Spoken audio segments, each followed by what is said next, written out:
Peace. I'd like to thank you for giving me an opportunity to sit down with you, talk about your first and new book release. Well, thank you, man. Thank you for everything.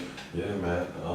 So before we talk about that, I wanted to kind of go into your background, in terms of just being like a cinematographer, some of the independent films that you've been making, and particularly Attack of the Killer Shrews. I've learned that you did a double feature recently. Yeah, we had a double feature. Yeah, it was at the Transit Drive-In.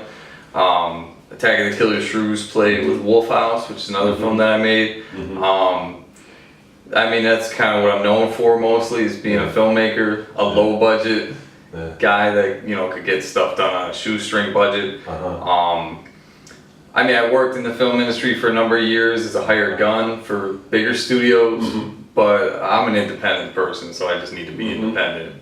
Yeah. So I mean, thinking about that, I mean, you have a pretty big following in terms of you being a cinematographer and working in that industry. Now, I'm sure most people probably would have expected you to publish a book related to that particular film, but you published a book, Secret Teachings of the Hidden Masters. Why that book in comparison to what you actually could have written about? I mean, I kept the Secret Teachings of the Hidden Masters under wraps until we released it a couple weeks ago. It's a part of my life that up until now has been completely private. I'm a student of the Secret Teachings of the Vajrayana Buddhism sect of Tibetan Buddhism. So my public persona is a indie artist / activist, artivist, especially a filmmaker. And there's a lot of books out there about independent filmmaking. I do plan on writing one at some point, just tips and tricks and stuff. But this book I've been working on for at least 10 years. So it's more important, I think, in terms of the shift that we're going through as a collective consciousness in society.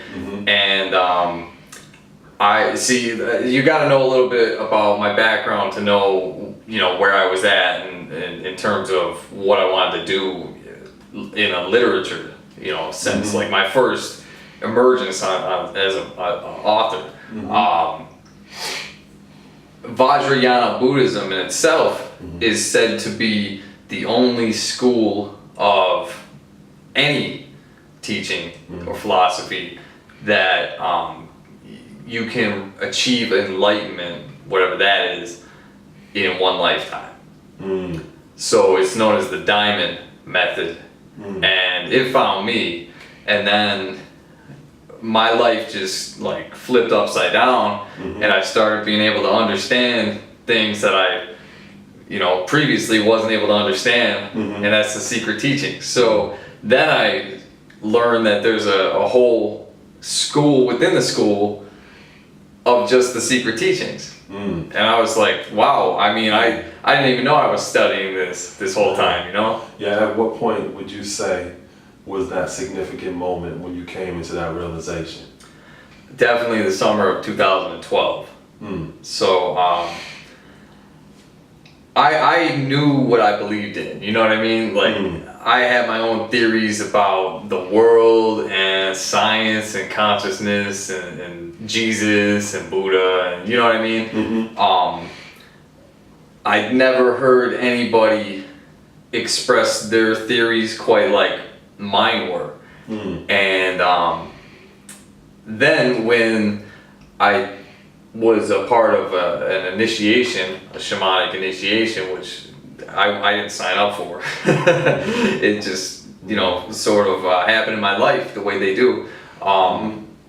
That's when Vajrayana found me, and that is when I realized that I had always been on this path.